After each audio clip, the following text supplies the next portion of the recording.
दोस्तों फिर से स्वागत करता हूं आपके अपने YouTube चैनल पर। अब जो है हमने आपके ग्रेविटेशन का पार्ट 1 जो है वो कंप्लीट कर लिया है।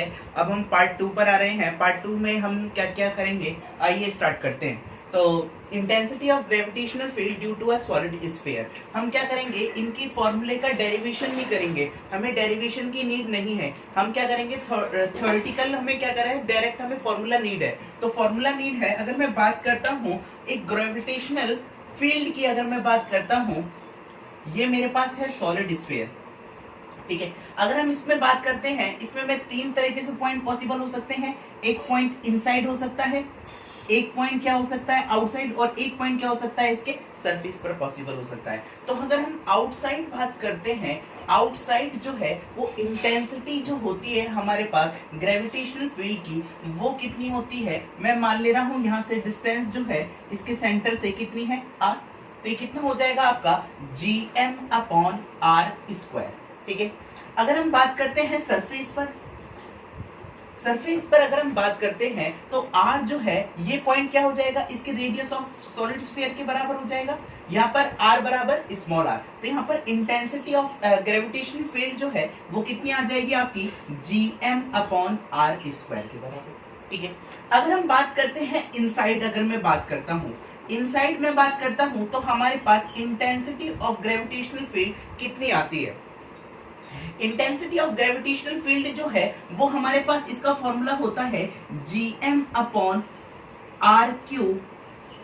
Into small r। आप देख रहे हो यहाँ पर, अगर हम इसके सेंटर से सरफेस पर जा रहे हैं तो कैसा वेरी कर रहा है, लीनियर वेरी कर रहा है। और क्या कर रहा है फिर उसके बाद क्या कर रहा है, रेसिप्रोकल वेरी कर रहा है इनवर्स लॉ में, ठीक है। अगर हम बात करते हैं ग्राफ, अगर मैं प्लॉट करता हूँ, ग्राफ प्लॉट करता हूँ किस किस के लिए, ये हो गया मेरे पास सॉलिड स्फीयर, ठीक है। सॉलिड स्फीयर जो हो गया, आपको पता है ये क्या होगी इसकी रेडियस। जब ये रेडियस सेंटर से क्या कर रहा है, रेडियस पर जा रहा है, रेडियस के सरफेस पे जाएगा तो यहाँ से क्या हो जाएगा, लीनियरली वेरी करेगी, ठीक है, क्योंकि पता है आपसे, क्योंकि E is directly proportional to R। अगर हम आगे बात करते हैं तो आगे कैसी वेरी करेगी, इनवर्स में, ऐसे करके, ठीक है। अगर हम बात करते हैं, ये मैंने आपका लिया सॉलिड स्फीयर। इसी प्रकार अगर मैं आपसे कहता हूं कि हमारे पास होलो स्फीयर हो, क्या हो, होलो स्फीयर, जिसे हम बोलते हैं खोखला गोला। क्या बोलते हैं, खोखला गोला। खोखला गोला जो है, खोखला गोला की अगर हम इंटेंसिटी की बात करते हैं, मेरे पास ये है एक खोखला गोला, ठीक है। इसके बाहर क्या है, मटेरियल है, और इनसाइड क्या है, कोई मटेरियल नहीं है, ठीक है।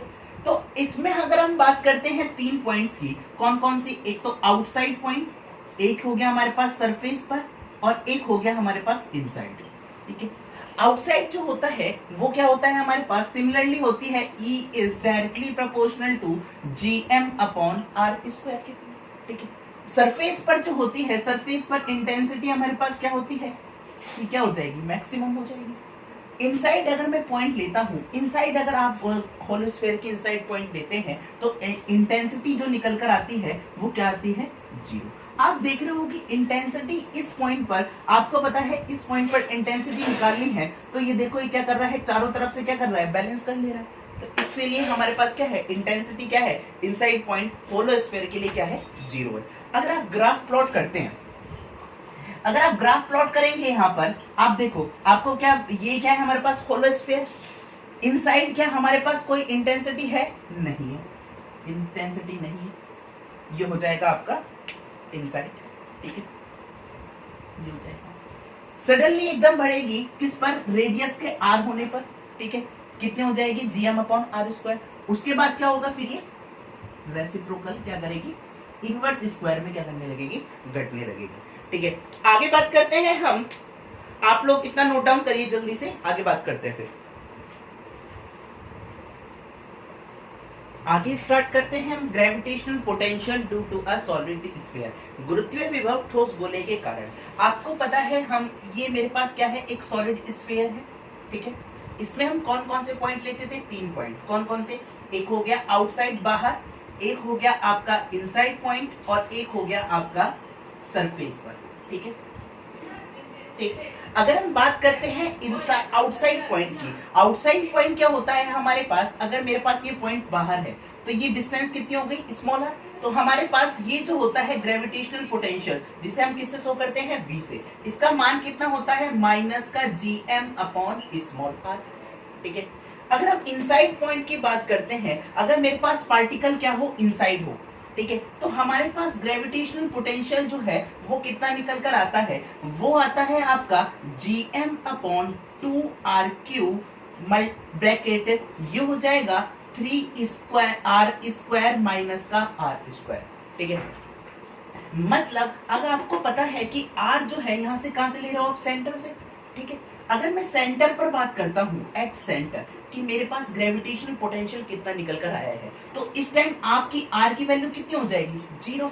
तो v एट सेंटर पर कितने ग्रेविटेशनल पोटेंशियल जो सेंटर पर निकल कर आएगा वो कितना आएगा आपका, 3gm अपॉन 2r। ये कितना आएगा, माइनस साइन के साथ। ठीक है, अगर हम बात करते हैं सरफेस पर, सरफेस पर क्या होता है, आप स्मॉल आर की जगह आप क्या कर लो, आप रेडियस के बराबर कर लो, वही क्या हो जाएगा आपका ग्रेविटेशनल पोटेंशियल सरफेस पर निकल कर आएगा। ठीक है, अगर हम ग्राफ प्लॉट करते हैं, अगर मैं ग्राफ प्लॉट करता हूं, ठीक है, ये हो गया हमारे पास ग्रेविटेशनल पोटेंशियल सॉलिड स्फीयर के लिए ग्राफ में प्लॉट कर रहे हैं। ठीक है, आपको पता है कि हमारे पास जो ग्रेविटेशनल पोटेंशियल है इसके सेंटर पर 0 नहीं है, वो कितना है, माइनस का 3gm अपॉन 2r। अगर मैं इसको मैग्नीट्यूड की बात करता हूं तो मैग्नीट्यूड क्या है यहाँ पर हमारा, 3gm अपॉन 2r सेंटर पर। ठीक है, उसके बाद क्या हो रहा है, सेंटर से जाने पर r, जैसे जैसे आप देखो r बढ़ाओगे तो क्या होगा, ग्रेविटेशनल पोटेंशियल क्या होगा, मैग्नीट्यूड क्या होगा इसका, घटेगा। जब मैग्नीट्यूड घटेगा, अगर मैं आपकी बात करता हूं स्मॉल r पर, ये क्या हो जाएगा, सरफेस पर कितना आएगा आपका, माइनस का gm अपॉन 2r। तो यानी कि अगर मैं बात करता हूं यहाँ पर रेडियस पर, एट स्मॉल r बराबर कैपिटल R पर, ठीक है, यहां पर कितना हो गया आपका, gm अपॉन r के बराबर। ठीक है, यहां पर कितना आया है आपका, ये क्या हो गया, आपकी वैल्यू ऐसे करके घटेगी। ठीक है, जब वैल्यू घटेगी आपको पता है यहाँ पर कितना है, माइनस का 3gm अपॉन 2r। ठीक है, इसी प्रकार अगर जैसे आप r बढ़ाते जाओगे वैसे वैसे वैल्यू क्या होती जाएगी, घटती जाएगी, और ये क्या करेगा, एक इनवर्स स्क्वायर लॉ को फॉलो करेगा। ठीक है, स्क्वायर लॉ क्या है हमारे पास, हमारे पास क्या है, v is inversely proportional to 1 upon r। ठीक है, अगर हम बात करते हैं, मैंने कहा कि हमारे पास ये जो है सॉलिड स्फीयर की जगह सॉलिड स्फीयर ना होकर ये क्या है, मेरे पास एक हॉलो स्फीयर है। कैसा है, हॉलो, मतलब खोखले गोले के कारण जब मैं ग्रेविटेशनल पोटेंशियल निकालता हूं तो वो कितना आता है। आपको पता है ग्रेविटेशनल पोटेंशियल बाहर इसके मटेरियल है, अंदर कोई मटेरियल नहीं है। कौन कौन से पॉइंट लेते हैं हम, 3 पॉइंट, आउटसाइड, इनसाइड और सरफेस, ये लेते हैं बेटा। आपको पता है आउटसाइड जो है वो कितना होता है हमारे पास, gm अपॉन स्मॉल r, या आप डिस्टेंस r ले रहे होते हैं, यहाँ पर कैपिटल R की जगह स्मॉल r करते हैं। ठीक है, अगर हम इनसाइड बात करते हैं तो इनसाइड जो है वो इसका ग्रेविटेशनल पोटेंशियल 0 नहीं होता, पर अगर मैं इंटेंसिटी की बात करता हूँ, इंटेंसिटी क्या होती है मेरी, 0। तो यहाँ पर ग्रेविटेशनल पोटेंशियल जो है वो कितना निकल कर आता है, gm अपॉन r। ठीक है, इसी प्रकार अगर मैं बात करता हूँ सरफेस पर ये कितना होता है, gm अपॉन कैपिटल R। ठीक है, अगर हम ग्राफ प्लॉट करते हैं तो अगर हम ग्राफ प्लॉट करते हैं तो आपको पता है सरफेस पर इसके सेंटर पर हमारे पास क्या है, सेंटर पर अगर मैं बात करता हूं ग्रेविटेशनल पोटेंशियल क्या है, मेरे पास ये हो गया होलो स्फीयर। ठीक है, ये होगी इसकी रेडियस। सेंटर पर हमारे पास क्या है, यहाँ पर 0 नहीं है, हमारे पास कुछ ना कुछ वैल्यू है, कितनी है भाई, माइनस के gm अपॉन r, क्योंकि इनसाइड कोई भी पार्टिकल हो, सेंटर हो या हो कहीं भी, तो हमारे पास कितनी है, gm अपॉन r। ये हो गई इसकी यहाँ पर मैग्नीट्यूड कितना हो गया, gm upon r।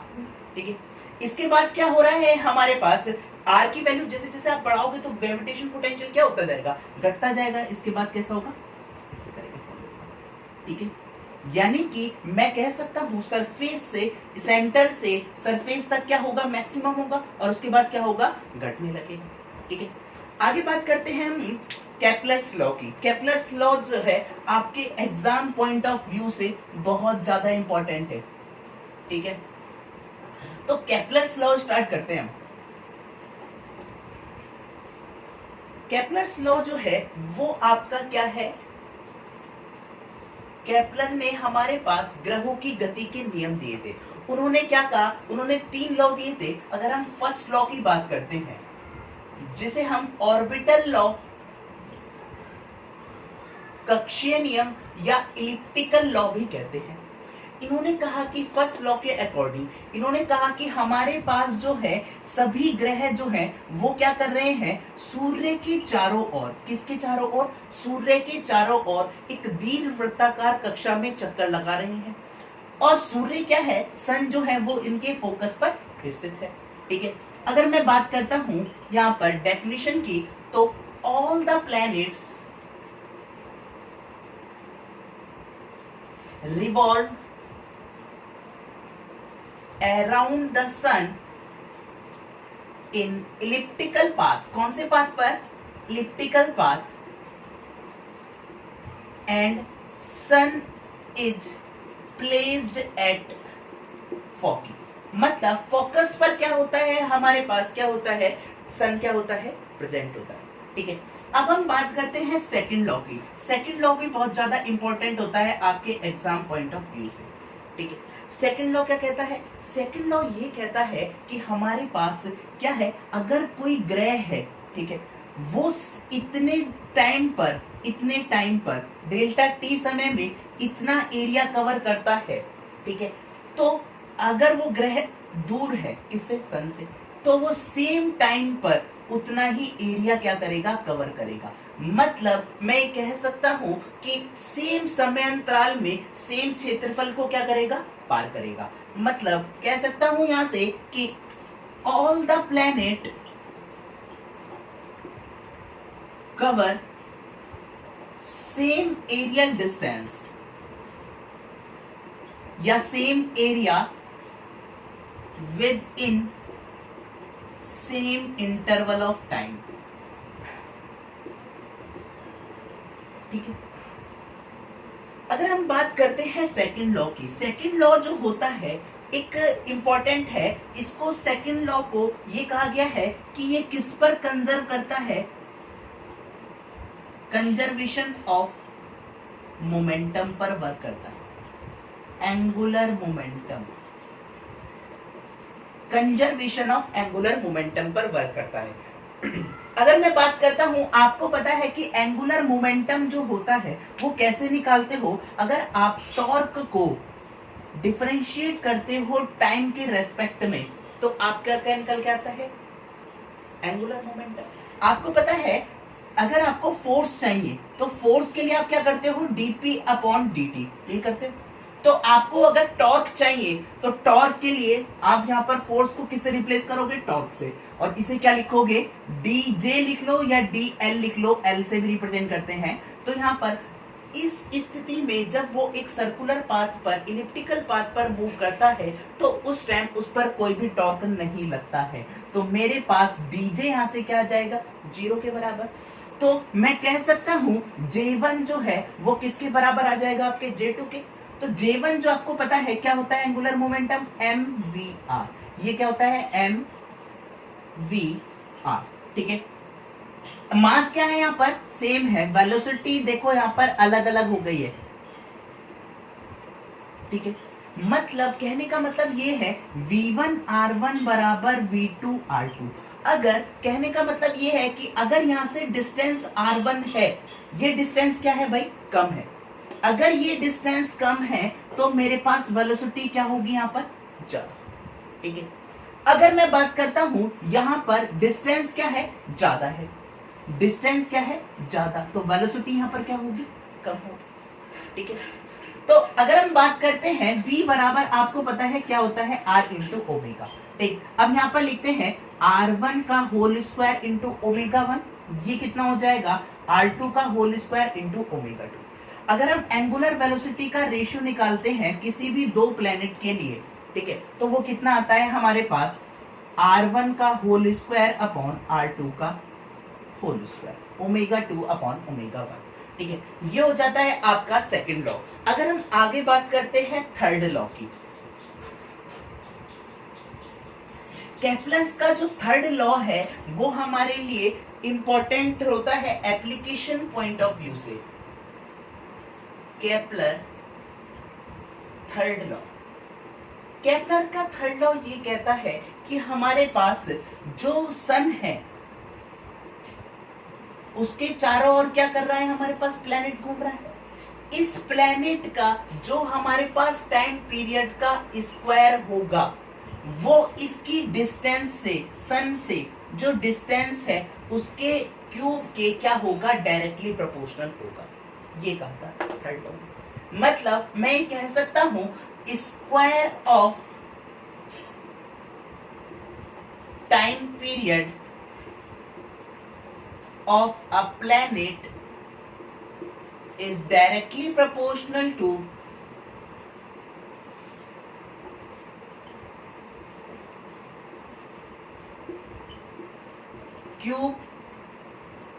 cubic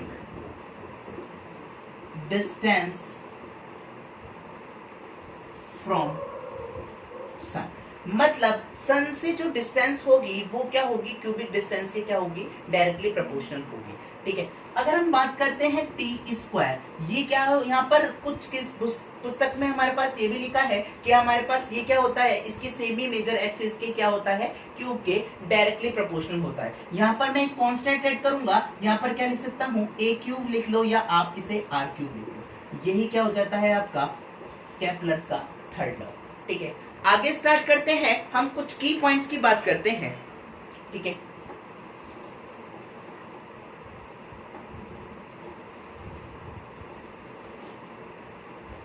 third law को आपके पीरियोडिक लॉ भी बोला जाता है क्योंकि आपके ये टाइम पीरियड के बताता है, इसलिए इसको हम क्या बोलते हैं, पीरियड लॉ भी बोलते हैं। ठीक है, अब हम कुछ की पॉइंट्स कवर अप करेंगे, इसके बाद हमारा ये चैप्टर क्या हो जाएगा, कंप्लीट हो जाएगा। ठीक है, की पॉइंट्स की अगर मैं बात करता हूं तो पहला पॉइंट्स मैंने लिखा है कि सैटेलाइट्स हैव टोटल एनर्जी जो होती है वो कैसी होती है, निगेटिव होती है। हमने निकाल कर दिखाई थी वहां पर फर्स्ट वीडियो में कि सैटेलाइट की टोटल एनर्जी जो होती है वो कैसी होती है, नेगेटिव। ठीक है, अगर हम बात करते हैं अर्थ के नेचुरल सैटेलाइट की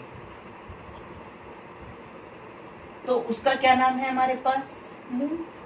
ठीक है, चंद्रमा क्या है, पृथ्वी का प्राकृतिक उपग्रह है। अगर हम इसी की बात कर लेते हैं आर्टिफिशियल सैटेलाइट की,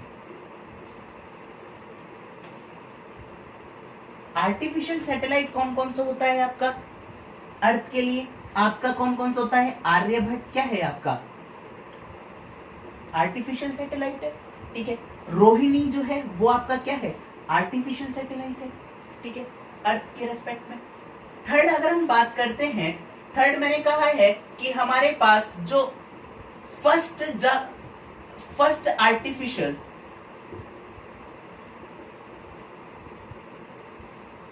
सैटेलाइट का जो नाम है, क्या नाम है हमारा उसका, world Sputnik 1, world first artificial satellite. ये हमारा कौन सा है, वर्ल्ड फर्स्ट आर्टिफिशियल सैटेलाइट, उसका नाम क्या है हमारे पास, स्पुतनिक 1। ठीक है, फोर्थ पॉइंट अगर हम बात करते हैं कि मैंने कहा कि हमारे पास जैसे ग्रेविटेशनल एक्सेलरेशन जो होता है वो अर्थ पर 9.8 होता है, इसी प्रकार ग्रेविटेशनल एक्सेलरेशन की बात करता हूं ऑन मून, ये होता है आपका 1.6 मीटर पर सेकेंड स्क्वायर। ये डायरेक्ट पूछे जाते हैं क्वेश्चन आपके। ठीक है, फिफ्थ पॉइंट की अगर मैं बात करता हूं, टाइड प्रोड्यूस इन सी, मतलब समुद्र में जो ज्वार भाटा आते हैं वो is due to gravitation of moon on earth. Earth पर जो होते हैं हमारे पास ज्वार भाटा जो प्रोड्यूस होते हैं वो किसकी ग्रेविटेशन की वजह से होते हैं? मून की ग्रेविटेशन की वजह से। ठीक है, अगर हम बात करते हैं 6 पॉइंट की, 6 पॉइंट ये कहता है कि हमारे पास जो, जैसे हम बात करते हैं 6 पॉइंट की, 6 पॉइंट उसने कही है कि हमारे पास जो टाइम पीरियड होता है, किसके लिए? टाइम पीरियड पर क्या इफेक्ट होगा? ठीक है, जब हमारे पास सन एंड अर्थ की जो डिस्टेंस है वो डबल कर दी जाए। कैसी कर दी जाए? डबल। तो हमारे पास टाइम पीरियड पर इफेक्ट क्या होगा? आपको पता है टाइम पीरियड कैसे निकालते हैं? T1 अपॉन T2 का whole square that is equal to R1 upon R2 का होल क्यूब। ठीक है, तो हमारे पास आपको पता है टाइम पीरियड पहले के लिए हमारे पास कितना है? 365 डेज। ठीक है, T2 हमें निकालना है। अगर आपकी डिस्टेंस जो है वो कह रहा है आपकी डबल कर देनी है, T2 R2 क्या कर रहा है यहाँ पर? आपका डबल कर रहा है, 2R1 कर रहा है, तो ये 1/2 हो जाएगा और इसका क्या हो जाएगा? क्यूब, और ये हो जाएगा आपका स्क्वायर, ये हो जाएगा आपका स्क्वायर। ठीक है, तो यहां से आप जब T2 निकालते हो तो ये निकल कर आता है 1032 डेज। मतलब कहने का मतलब ये है कि हमारे पास जो टाइम पीरियड जो होगा अर्थ का वो कितना हो जाएगा? 1032 डेज, 1032 डेज। मतलब 365 दिन ना रहकर उसका एक वर्ष में 365 दिन ना रहकर उसके एक वर्ष में कितने दिन हो जाएंगे? 1032 दिन। ठीक है, तो आप लोग इतना नोट डाउन करिए, आगे स्टार्ट करते हैं। आगे स्टार्ट करते हैं 7 नंबर पॉइंट। 7 नंबर पॉइंट क्या कह रहा है हमसे? 7 पॉइंट कह रहा है कि एवरेज डेंसिटी ऑफ अर्थ वो डायरेक्टली प्रोपोर्शनल होती है किसके? स्मॉल जी के, ग्रेविटेशनल एक्सेलरेशन। आपको पता है मास बराबर क्या होता है? Density into volume. ठीक है, आपको पता है मास m into density into volume. आपको पता है g स्मॉल g बराबर क्या होता है? GME upon r cube, r square, ये लिखते हैं। ठीक है, तो यहाँ पर ये कितना हो जाएगा? वॉल्यूम 4/3 पाई r क्यूब, RE या r लिख दो इसको, कितना हो जाएगा? r cube. ठीक है, तो आप यहां से अगर r स्क्वायर निकालते हो तो ये कितना हो जाएगा? GME upon small g। ठीक है, तो अगर मैं एक r की यहां पर मल्टीप्लाई करूं, एक r की यहां पर मल्टीप्लाई करूं तो ये r क्यूब हो जाएगा। ठीक है, तो यहां से हमारे पास m बराबर ये कितना हो जाएगा? डेंसिटी मल्टीप्लाई बाय 4/3, ये हो जाएगा आपका GM cube r upon small g। आप देख रहे हो ये डेंसिटी क्या हो जाएगी? यहाँ पर मल्टीप्लाई हो जाएगी, तो मैं कह सकता हूँ डेंसिटी जो है वो अर्थ की वो डायरेक्टली प्रोपोर्शनल होती है किसके? ग्रेविटेशनल एक्सेलरेशन के। इसका जो मान होता है एट सेंटर पर, सेंटर पर हमारे पास ग्रेविटेशनल एक्सेलरेशन जो होता है वो होता है 0। अगर हम डेंसिटी की बात करते हैं ये कितना होता है? 5.5 ग्राम पर सेंटीमीटर क्यूब। ठीक है, 8 पॉइंट की बात करते हैं। गैलीलियो ने क्या कहा? गैलीलियो नाम के एक साइंटिस्ट थे, उन्होंने कहा Galileo shows that all body have same gravitational acceleration।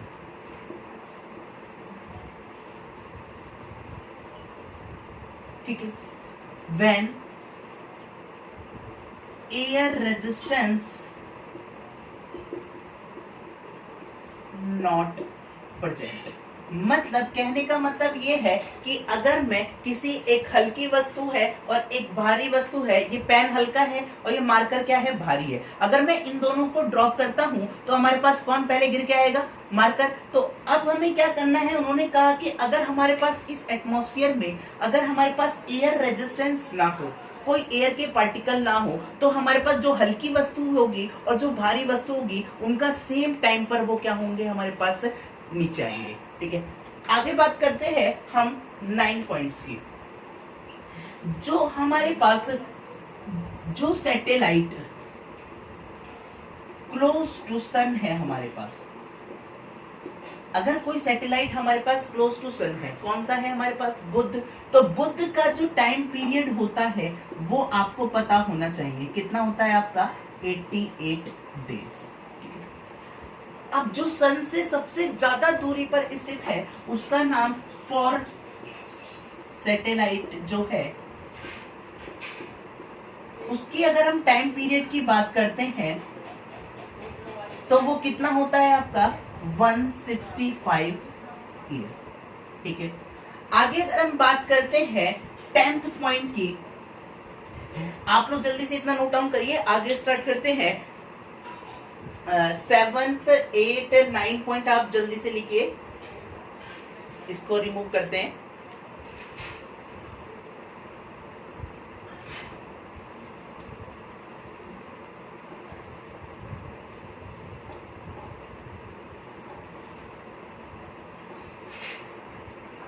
ठीक है,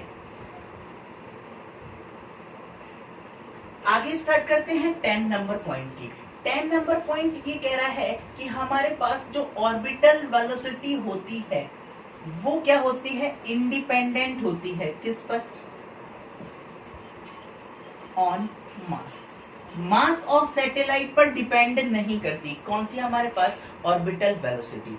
ठीक है, अगर हम बात करते हैं 11 नंबर पॉइंट की, आपको पता है कि जब आपने सॉलिड स्फीयर और होलो स्फीयर के लिए बात करी थी, होलो स्फीयर और सॉलिड स्फीयर के लिए बात करी थी, आपको पता है होलो स्फीयर के इनसाइड हमारे पास इंटेंसिटी ऑफ ग्रेविटेशन फील्ड क्या होती थी, जीरो, और v क्या होता था हमारे पास, नॉन जीरो। मैं यहां से कह सकता हूं कि हमारे पास जब when intensity of gravitational field मतलब गुरुत्वीय क्षेत्र की तीव्रता is zero, then it is not necessary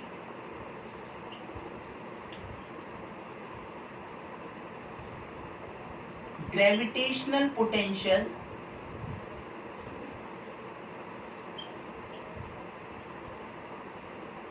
also zero.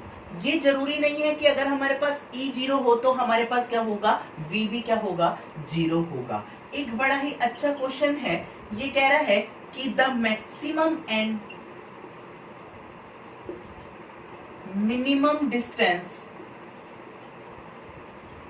Of a planet from sun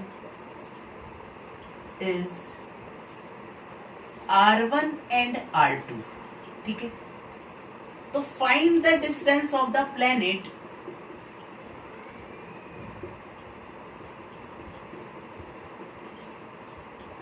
when it is perpendicular to major axis. मतलब कहने का मतलब ये कह रहा है कि हमारे पास डायरेक्ट पूछा गया था एक बार क्वेश्चन, अगर हम बात करते हैं मेरे पास ये क्या है, एक इलिप्स है। ठीक है, ये क्या है मेरे पास, सन। ठीक, सन क्या है, इसके फोकस पर स्थित है। अब सन से जो है वो प्लेनेट ऐसे ऐसे करके घूमेगा इसके चारों ओर। ठीक है, ये हो गई इसकी मैक्सिमम डिस्टेंस, इसे हम कितना लेके चल रहे हैं, R1।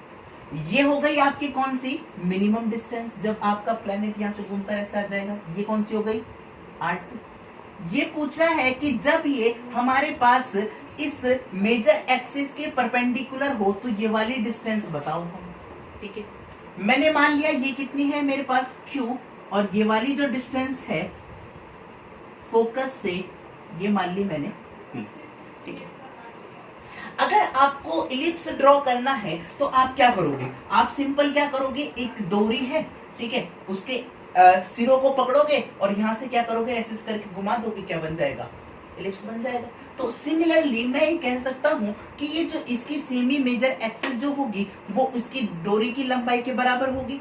तो मेरे पास यानी कि मैं लिख सकता हूं यहां से R1 प्लस का R2 that is equal to P plus का Q। ठीक है, अगर हम इस ट्रायंगल की बात करते हैं तो इस ट्रायंगल में आप देखो ये वाला जो है ये, ठीक है, तो यहां से अगर हम बात करते हैं इसको मान लो आप A, ये मान लो B, ये आपका सी पॉइंट। ठीक है, तो यहां से अगर आप Q की या P निकालते हो तो P यहां से कितना आ जाएगा आपका R1 प्लस का R2 माइनस का Q। ठीक है, ये जो है यहां से कितना आ जाएगा आपका AC का होल स्क्वायर, या मैं ऐसे करके लिख सकता हूं P square that is equal to, ये कितने के डिस्टेंस के बराबर हो जाएगी भाई आपकी फोकस की डिस्टेंस की हमारे पास कितनी होती है, ये वाली कितनी होती है R1 माइनस का R2, ये तो होती है भाई। ठीक, और ये मेरे पास क्या हो गई हमारे पास इसकी डिस्टेंस, ये वाली कितनी हो गई Q स्क्वायर के बराबर। ठीक है, तो P हमें पता है यहाँ पर कितना है R1 प्लस का R2, P कितना है आपका R1 प्लस का R2 माइनस Q का होल स्क्वायर, ये हो गया आपका R1 माइनस R2 का होल स्क्वायर प्लस का Q स्क्वायर। ठीक है, अब आप जब इसे सॉल्व करोगे ये कितना हो जाएगा A स्क्वायर प्लस का B स्क्वायर प्लस का C स्क्वायर प्लस का 2AB प्लस का 2BC minus 2CA that is equal to, अब R1 माइनस R2 का होल स्क्वायर ओपन करोगे तो कितना हो जाएगा R1 square plus R2 square 2R1 R2 plus का Q स्क्वायर, ये कितना हो जाएगा ये माइनस का। ठीक है, तो आप देख रहे हो यहाँ से क्या क्या चीज कट गई आपकी, बताओ भाई।